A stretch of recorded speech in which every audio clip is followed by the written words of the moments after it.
ቤተሰብ ይመጣና የአላህ መልእክተኛ እኛ ዘንድ ጥሩ ጥበቃ አለ፣ ጥሩ ዝግጅት አለ፣ ጥሩ እንክብካቤ አለ እናስተናግድ ይላቸዋል።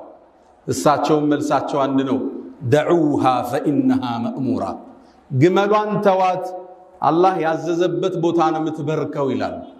ሌሎች ይመጣሉ፣ ያ ረሱላላህ ኢለል ዑዳ ኢለል ዓታድ፣ እባክህን ወደ ተከበረ ጥበቃ እኛ ቤት ና ይሏቸዋል።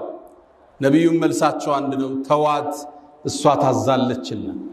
በዚህ መሃል አንድ ስትራቴጂክ የሆነ ወጣት፣ ሃያዎቹ መጨረሻ ላይ የሚገኝ ወጣት ይሄን የህዝብ ጥያቄ የሚያሸንፍበትን ሐሳብ ቀየሰ። የመልእክተኛውን አለይሂ ሰላቱ ወሰላም ጓዛቸውን ሻንጣቸውን ሰበሰበና ቤቱ ወስዶ አስቀመጠ። ነቢዩም አለይሂ ሰላቱ ወሰላም ግመላቸው ስትበርክ ጓዛቸውን ሊያዩ ሲመለሱ ሻንጣቸው የለም፣ ዕቃቸው። ሻንጣዬ ዕቃዬሳሉ ሲሉ አቡ አዩብ አልአንሳሪ ረዲየላሁ ተዓላ አንሁ የወጣት የአላህ መልእክተኛ እኔ ጋር አድርጌዋለሁ። ነቢዩም አለይሂ ሰላቱ ወሰላም የህዝብን የተለያየ ጥያቄ የሚፈቱበት መንገድ አገኙ። አረጅሉ ማዓ ረሕሊህ፣ እንግዲያውማ ሰው የሚያርፈው ጓዙ ካለበት ቤት ነው አሉ። አቡ አዩብ አልአንሳሪ አላህ ውስጡን ጉጉቱን ስላወቀ ዕጣውን ሰጠው። ነቢዩም ወደ እሱ ቤት አቀኑ። የመዲና ሰው ሁሉ በሱ ቀና። እሳቸውን የማስተናገድን ልቅና አላህ ወፈቀው። ከአቡ አዩብ አልአንሳሪ ቤት ነቢዩ ዓለይሂ ሰላቱ ወሰላም 1 ወር ሙሉ ተቀምጠዋል። ያን ቤት ጅብሪል ተመላልሶበታል። ያን ቤት መላእካን አጅበውታል። ያ ቤት የአላህ ጥበቃና እንክብካቤ ተደርጎበታል። አቡ አዩብ ቤቱ ፎቅ ነው። ነቢዩ ገቡ ከቤቱ ሰለላሁ ዐለይሂ ወሰለም። የአላህ መልእክተኛ አላቸው፣ እርስዎ ታች ነው፣ እኔ ላይ መሆን አልችልምና ፎቅ ላይ ይውጡ አላቸው። ነቢዩም ዓለይሂ ሰላቱ ወሰላም ስብዕናቸው የረቀቀ አስተዋይ አዛኝ አይደሉ? አንተ አቡ አዩብ እኔ ብዙ ሰው የሚጎበኘኝ ሰው ነኝ፣ ብዙ ጉዳይ አለብኝ። መዲና እንደ አዲስ ሊያቀኑ ነው፣ ህዝቡን ሊያንጹ ነው፣ ወንድማማች አድርገው ሊያደራጁ ነው። ብዙ ጉዞ አለብኝ። ሰው ስለሚጎበኘኝ እያለፉ ወደ ፎቅ ሲወጡ አንተና ቤተሰብ አዛ ትሆናለህ፣ ታች ነው መሆናሉ። ተገዶ ላይ ወጣ። ቀናቶች ሄዱ። አንዴ ታዲያ በሌሊት ተነስቶ ሲራመድ ከበደው። አሁን ምራመደው ምናልባት ነቢዩ ከታች ተኝተው እኔ ከላይ ነኝ፣ ይሄም አይደገምም ማለት ታች ወረደ። የአላህ መልእክተኛ አላቸው፣ ፈወላህ ለአስኩኑ በይተን አንተ ፊሃ ታሕት ወአና ዐለይከ ፈውቅ አላቸው። እርስዎ ታች እያሉ እኔ ከላይ መሆን አልችልም፣ አፉ በሉኝ አላቸው። ነቢዩም ዓለይሂ ሰላቱ ወሰላም ጽናቱን ቁርጠኝነቱን ሲያዩ ፈቃደኛ ሆኑት። አብረውት ተቀመጡ። የመጣውን ምግብ ያካፍሉት ነበር። እሱም ሰርቶ እሳቸው ሳይበሉ አይቀምስም ነበር። ምግብ ይልክላቸዋል። የአላህ መልእክተኛ ከምግቡ ቀምሰው ወዳቸው ሳይሞላ ነው የሚመልሱ። አመጋገባቸው ይሄ ነው። እኛ ህዝቦች ነን፣ ሳይርበን አንበላም፣ ስንበላ ሳንጠግብ እናቆማለን ነው የነቢዩ ዓለይሂ ሰላቱ ወሰላም የህይወት መርህ። ነካክተው የመለሱትን ምግብ ሚስቱና አቡ አዩብ እጃቸው ያረፈበትን ቦታ ፈልገው በረካቸውን ለማግኘት እሱን ይመገቡ ነበር። በእርግጥም ልቅናን ተጎናጸፉ። እሳቸውም በማስተናገድ ክብርን አገኘ።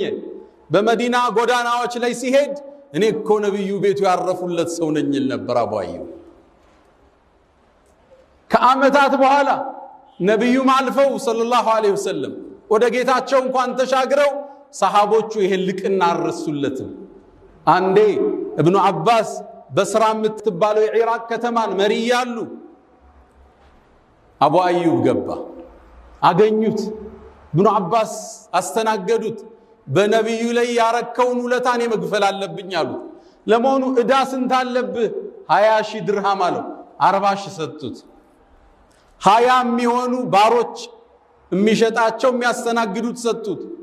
ነቢዩም ቤቱን አስለቅቆ አሳርፏቸው ነፃ ቤት አስለቅቀው ሰጡት።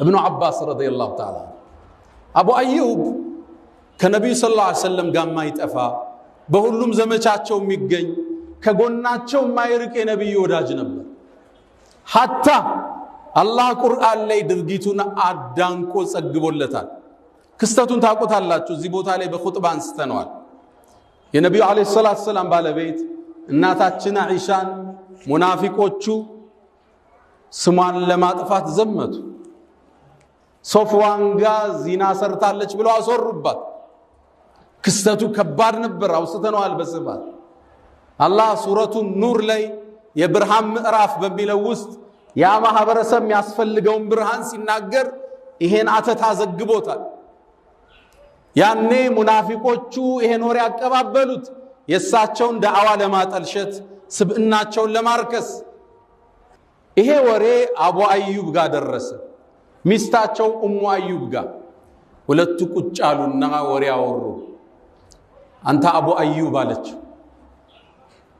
ሶፍዋን ላይ የተወራውን አይሻ ላይ ሰምተሃል አዎን አላት አንተ በሶፍዋን ቦታ ብትሆን የተባለውን ነገር ታረጋዋለህ እንዴ አለች በጭራሽ እንዴት ይሄ ይታሰባል አላት ሚስቱም ምን አለች قالت فصفوان خير منك ሶፍዋንማ ካንተ የተሻለ ነው አለች እሱም መለሰላት አንቺ ኡሙ አዩብ አንቺ በአይሻ ቦታ ብትሆኚ የተባለውን ታደርጊያለሽ አላት በጭራሽ አለች እንግዳማ فعائشة خير منك አይሻ እኮ ካንቺ ትበልጣለች አለ ይሄን ንግግራቸውን አላህ አዳነቀው ቁርአን ውስጥ ዘገበው لولا إذ سمعتموه ወሬውን በሰማችሁ ጊዜ ظن المؤمنون والمؤمنات بأنفسهم خيرا ወሬውን ሲሰሙ አንዱ በአንዱ ላይ እንዴት መልካምን አልጠረጠረም እንደነ አቡ አዩብና እንደነ ኡም አዩብ وقالوا هذا إفك مبين ግልጽ የሆነ ቅጥፈት ነው እንዴት አላላችሁ ማለት ይሄን ፈተና ያለፉ በቁርአን የተወደሰ ቤተሰብ አቡ አዩብ አልአንሳሪ አላህ ጀነት ከነሱ ጋር ይሰብስብ ነብዩ አለይሂ ሰላቱ ሰላም የኸይበርን ጦርነት ሲጨርሱ ሶፊያ የምትባለውን ባለቤታቸውን አገቡ የጫጉላቸው ምሽት ላይ አንድ ምሽት በጧት በሌሊት ሲወጡ የኮቴ ድምጽ ሰምተው ነው አንድ ሰው ሰይፉን መዞ ይጠብቃቸው ሲያዩት አቡ አዩብ ያ አቡ አዩብ ምን አቆመህ አሉት ያ አላህ መልእክተኛ ገና ከጦርነት ነው የወጣ ነው መጥፎ ነገር እንዳይገጥሞት ልጠብቅ ብዬ ነው ሙሉ ሌሊት አላቸው ነብዩም በጉጉቱ ተገረሙ በፍቅሩ ተደነቁ አንዲትን ዱዓ አደረጉለት እስካሁን ድረስ ዱዓዋን ያዘረዝራታል ሐረሰከላህ ያ አቡ አዩብ ሐየን ወመይታን አቡ አዩብ አላህ በህይወትም ሙተም ይጠብቃል ነብዩ አለይሂ ሰላቱ ሰላም ይሄን ዱዓ አስዋገኝ ወሰደ ደረጃው ከፋለ አቡ አዩብ በየትኛውም የእስልምና ዘመቻ ላይ ቀርቶ ያቅ ገና ነብዩ አለይሂ ሰላቱ ሰላም ወደ መዲና ከመሰደዳቸው በፊት በይዓቱል አቀበት الأولى والثانية በጨለማ ያደረጉት ከመዲና ጎሳዎች ጋር ውይይት አለ ሚስጥር እዛ ላይ ተገንቷል በይዓት الرضوان ለአላህ መስዋዕት ለመሆን የተማማሉበት ዛፍ ላይ ተገንቷል ሁሉም ጦርነቶች ላይ ተሳተፉ እሱ ነብዩ ወደ አኺራ ሲያልፉ 40 አመቱ ነበር ከርሳቸው በኋላ 40 አመት ኑሯል ጠቅላላ 80 አመት የተከበረ የታፈረ ሆኖ ኑሯል በجهاد ጥሪ ቀርቶ አያቅም አቡበክር ጋር ዘምቷል ዑመር ጋር ዘምቷል ዑስማን ጋር አልይ ጋር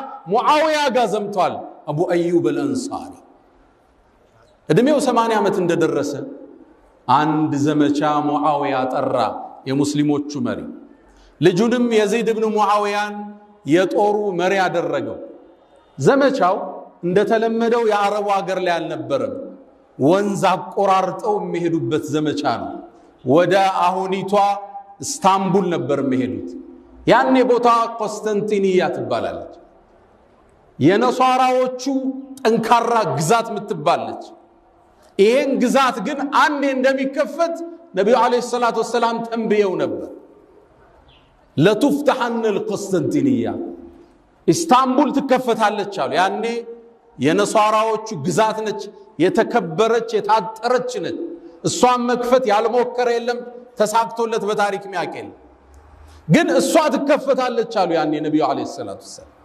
فلنعم الامير اميرها ያኔ በመሪነት የሚከፍታት አሚሯ መሪዋ ምንኛ ያምር። ولنعم الجيش ذلك الجيش ያ ሰራዊት ምንኛ ያምር አሉ ነብዩ አለይሂ ሰላቱ ወሰለም። ይሄን ልቅና ለማግኘት ከሰሃባው ትውልድ ጀምሮ ለ800 ዓመታት ሁሉም ዘምቷል ምርጡ መሪ ለመባል በነብዩ አለይሂ ሰላቱ ወሰለም አንደበት። ያ ሰራዊት ዘምቷል፣ በየጊዜው ተሞክሯል። የመጀመሪያው ጉዞ የተደረገው በ56ኛው ሂጅሪያ ሙአዊያ የዚድን አሰም ሹሞ ሰራዊቱን ላከ። ጦሩ ሲንቀሳቀስ አቡ አዩብ 80 ዓመቱ ነው። ካልዘመትኳል ልጆቹ መጡ፣ ሰሃቦቹ መጡ። እንዴት ትዘምታለህ? እስከ ዛሬ ታግለሃል፣ አሁን 80 ዓመት ነው አሉት። በጭራሽ አላህ ቁርአን ላይ ያለውን አልሰማችሁም? እንፊሩ ኺፋፈን ወፊቃላን ብሏል። አልቀርም አላቸው።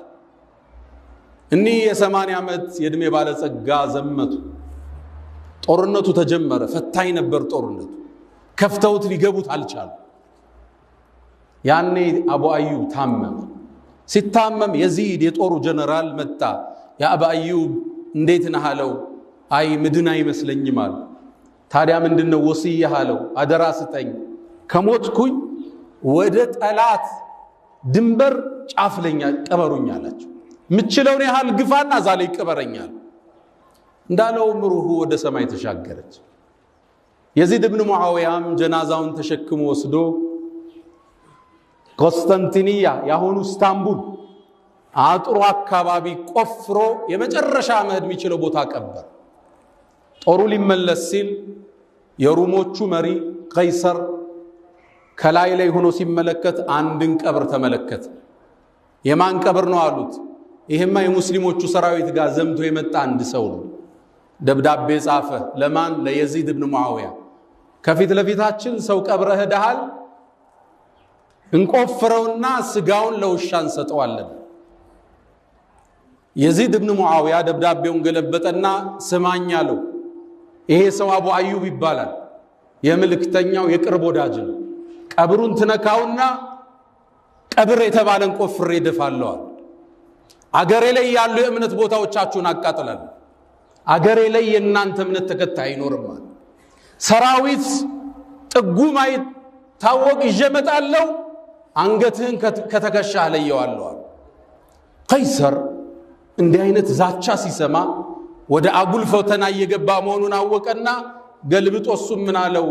በቃ ቀብሩን አንነካው፣ እናንተ ዘንድ ያለውን ቦታ ማወቅ ፈልገን ነው፣ ጠባቂ እናረግለታለን አለ። ቀብሩ አስታወሳችሁ ነብዩ ምን አሉት?